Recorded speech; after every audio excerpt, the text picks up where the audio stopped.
Hi, everybody. I'm Dee. And I'm Jay. And we are ParoDeeJay. Welcome to another episode of ParoDeeJay's Port Guides. Another one. That's right. We are dishing it out about Alaska, I'm telling you. Yeah. Skagway is the focus of today's. You're going to find Skagway on a lot of your Alaskan itineraries. It's a cute, like, Gold Rush era town. Love it. They've done a lot to preserve the look and the feel and the history of Gold Rush times. It's one of my favorites. Some sad stories in them Gold Rush times, I tell you. But the town itself, super cute, super small, super walkable. Like, almost everything you want to do is in like a 7-block radius. Yeah, I like that. One of our favorites, though. So let's start off with navigating the port. Okay. So in Skagway, you've basically got 3 main dock options. There is the Ore Dock, the Broadway Dock, and the Railroad Dock. Now, the Railroad Dock is the one that's kind of been plagued by some rock slides recently and getting some construction done. And we've heard tell of some people having to tender in because of that dock, but hopefully things continue to progress there. Absolutely. In the future. So when you're in port, you just follow the trail of colorful shape icons on the sidewalk. Every dock has it's either red squares or purple stars or hexagons or something, and that tells you how to get to your ship. It's easy to see, but I like having an extra visual aid. And it tells you how to get to town, too. That's true. Yeah, it's really cute. One way, follow them the other way. Yeah, and basically all of the docks are going to lead you to the area of about 1st and Broadway, which is the Centennial Park area. That's a little park with a statue and some stuff there, and they got the big train, like some train cars there that you can look at. Super cool photo ops, though, yeah. Yeah, really. Let's go ahead and jump into some ship excursions. So, going on Carnival's website, being that they are our most cruised line, I've pulled 6 suggestions for things that you can do in Skagway. Yep. Up first, I have the Skagway Streetcar City Tour. This is a city tour in a vintage sightseeing bus. We have seen this thing go around town. It looks super cute. Yeah, never done it ourselves. I don't know how far they go. I'm assuming maybe they would take you out to the rail yards and show you around, but I would imagine. At least around town. We also have the Gold Panning and Gold Rush Sled Dogs experience. That is an in-town option where you can actually interact with sled dogs, puppies, things like that. So nice without having to go out of town. Not too far away, yeah. And gold panning. That's cool. Yeah. Yeah. The Klondike Zipline Adventure Park. Now, to be honest, this is something I didn't know existed until we started researching this video. But if you're into ziplining or adventuring or parking, it could be good to go see. Right. You've got the White Pass Summit Excursion. Of course, when you think of Skagway, you're going to be thinking of the railroad that takes you up the mountain. We have done this excursion twice. Yes. We'll talk about it. Well, we'll go ahead and talk about the whole thing now, I guess, because you can book this through the ship, but you can also book it independently. We've gone through the ship both times. Yeah. It's a little less expensive if you book it independently, but the thing that we noticed is the independent folks tend to get picked up in town after all of the ship folks have boarded the train. So there may not be many seats left, or you won't get the ideal seat that you want. We've never been on a train that's fully completely packed, so there wasn't it's not an issue. Yeah, that hasn't been an issue. Yeah, but something to think about. Yeah. Next, I've got the Dog Sled Discovery and Mushing Camp. Now, why 2 dog sled options? This is one that actually apparently takes you out of town, and you get to, I believe, ride on a sled and do a little bit more on this one than you do on the in-town version. I think I've seen this one, and they do roasting marshmallows and stuff like that too. This one is definitely suggested for the families. It would be good to take the kids out there and enjoy. Oh, yeah. Mush. And lastly, I have the Alaska Nature and Wildlife Expedition. This is another one that we have done. This is technically you catch the fast ferry over to Haines, and you go looking for wildlife. Now, the day we went, the wildlife was scarce. We were at the wrong time of year. Yeah, but you go out to Chilkoot Lake in Haines, or from Haines, and look for stuff. And if you're the right time of year, I imagine I'm sure it's great. Yeah, no, it was still beautiful though. Let us jump ahead to exploring on your own. My favorite in this port, particularly, So let's bring up a map. So like we said before, it's a very easy town to navigate. Most of your points of interest really are going to be on Broadway Street between about 1st and 7th Avenue. So literally 6 or 7 blocks to walk, and you can see a lot of stuff. There is the Klondike Gold Rush National Historic Park Visitor Center, which we have technically not been in. The Historic Moore Homestead, which we did explore a little bit. We came across it by accident. Yeah, no, it was really cool though. But a lot of cool artifacts and things and stuff to see on the old homestead. Yeah. The Days of 98 show, of course, if you're into nice drama, comedy, fun-filled recreation. Yeah, it's a really good way to learn the history of Skagway and a lot of Alaska in a fun setting. And they've been doing the show for forever, really. Yeah. Isn't that like one of the longest running shows? It is. Yeah. Really enjoyed that. Tells the story of Soapy Smith. Yeah. And a lot of audience interaction. It's just a good time. There's also the Skagway Sculpture and Flower Garden, which is another thing we've never done, and I did not know existed until we researched this video, so we're learning too. Hey, we have to check it out. Yeah.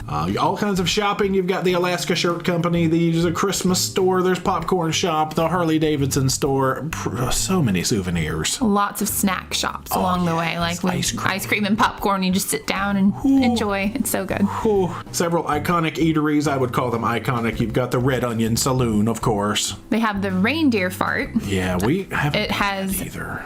Mint, like creme de menthe. Yeah, similar to the duck fart from Juneau, but with a minty twist, I guess. We'll have to try it. We will eventually. You've also got Klondike Doughboy, of course. That I don't know if that's iconic, but in my heart, it is. I think everybody loves it. Fried bread. It's like bigger than both our heads, I think, together. So you could definitely share it. It's so good. And then we usually go next door to Glacial Coffee House and get a drink. Also very good. Yeah. One of the new sections in this Alaska series is, of course, hiking, and we have done, moderate walking. Yeah. We've done a good amount of moderate walking in Skagway. It's our go-to walk-in town. Love it. Yeah. So much to see and do. We literally walked from one end to the other, and I think almost every trail you could do in one day. We did 9 to 10 miles one day. It was great, though. So the easiest to access, I would say, especially if you're over at the, I believe, the Ore Dock. Right. Is the Yakatania Point and Smuggler's Cove trail. Very not hard at all. No. You go out to some nice viewpoints. We didn't do the full Smuggler's Cove loop or was a Smuggler's Trail. We did the Yakatania Point. Yeah. You see a lot of locals out there walking their dog, and it's just a beautiful area, serene and peaceful. Yeah, it's gorgeous. You've got the Gold Creek Cemetery or Lower Reed Falls. I guess you could do Lower or Upper Reed Falls technically because they do both exist. But we did the hike to Lower Reed Falls. That's you can choose to either walk all the way through town. We did that. It's kind of far, and there is a shuttle bus you can take. I assume a paid shuttle bus. We learned that later. Yeah. But it's all right. Exercise is good. And you go through the rail yard, wind around over to the cemetery. You can see the train go by because we did that. The train was passing one time. And you can go to the waterfall. You can go around to all the historic graves. I think Soapy Smith himself is in there. A couple of other folks. The big old gold nugget. Yes. Monument kind of thing. Yeah, they didn't let you take it. Couldn't. It was too heavy. One other one that we have not done is the Dewey Lake system. I've seen that, and I had that on the plan for a recent trip when we got rained out. I think we ended up doing nothing Something else. Yeah, I think we really did. But the Dewey Lake, there's a whole bunch of trails in there. There's a website, I think it's alltrails.com, that I usually use to research good hikes that are in certain towns. There's a lot in Skagway. Take your camera. The sights are beautiful. It's just an awesome day. And of course, rainy day fun, because it does rain in Alaska, so we added that segment to these videos. Mostly the rainy day fun for Skagway, I would say, would be the museums. Yeah. There's lots of interesting things like the visitor center. We went in that one museum, which I think was connected to a fur store. It was a store, yeah. It was. We just walked in. Happened to go in there. Learned a whole lot about the whales and the fur trade and all sorts of things, but you never know what you're going to stumble across in these little museums. It's kind of fun. Yeah, most of them are free, I would say, and the people in there are very informative and will help you. It's definitely a good thing to do and learn some history.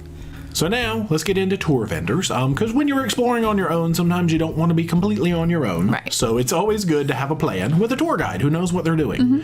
The first one I had on the list was actually White Pass Yukon Route Railroad. Right. Because you can book that independently, as we mentioned before, but sometimes you'll get your last pick of seats. But you know what? It could be worth the extra savings depending on how many folks you got in your party. Oh, true. That could be big saving. Yeah. Now, we haven't really used any independent vendors, really, that I recall in Skagway. So I had to look up, I'm reading reviews, trying to find some companies, and again, I'm going to put all these links in the descriptions, but let me check my notes. The ones I had come across that seemed like they're doing a good job and were reputable things were Southeast Tours, Klondike Tours, Alaska Excursions, and they all kind of do, Yukon-y. Yeah. Some of them will drive you up the mountain to the same place the train takes you. Yeah, you can ride bikes down. You can do a bus. You can go into Canada in some of these tours. Make sure you take your passport if you do that, though. But that's true, yeah. Yeah, and then the other one I had on the list was Rainbow Glacier Adventures. That's actually the company that's out of Haines, and that we did the tour from Skagway on the fast ferry to Haines with. We booked it through the ship when we did it. But you can book with them if you find yourself going over to Haines for the day. It was a good tour. And they do a lot more than just that one tour, actually. So another good option while you're in Skagway is if you don't want to walk everywhere, you can do e-bikes. And one that we've heard is really good is Klondike bikes. Okay. Not personally use them, but we saw a lot of people on them, and that's a good way to get to the trails that you want to go to maybe without having to walk that whole way. True. I would do it. Yeah. Not me. I don't ride a bike. It's true. And now, one of my favorite parts of these videos is the free and frugal fun section. And, you know, in videos past, we have focused that on what you can do actually in the port. But since most of these ports are literally just docks, we've extended it to what you can do within reasonable walking distance in town. True. So let me check my notes. So I have that there's lots of shopping, food and drinks close to the ship, historical exhibits, museums. You can watch the train come into town if you're there at the right time and get up close and personal with it. Not too close. There's a little park with a stream where you can see salmon at the right time of year. Remember? And angry birds. Yeah, you can. That creeper bird. You can learn about, because they had all the things about salmon in the ground, and you can learn. There's a lot going on in Skagway. I love it, yeah. Is what I'm trying to say. So Skagway, I am giving a 6.5. We're slowly working our way up the scale for free and frugal. I'm giving him an 8. Okay. I know I jumped way up, but like I'm thinking about all the things you can do there, free and frugal, even including like walking to a waterfall and all the things that we did. And as long as your feet are working really well, you can pretty much do it all other than ride the train, I would say. That's true. So, yeah, if I was taking into account the things that are further away like that, my score might have gone up. But I kept it in town. I walk very fast. I'll allow it. You know what? 8 is a solid score for that. I think it's great, yeah. Skagway, you awesome. You are awesome. I guess that's it for our port guide. We've got lots of other episodes like this. Caribbean, Alaska, who knows where. Yeah. I'll put links and stuff all to the playlist and everything down in the description. But hopefully you enjoyed.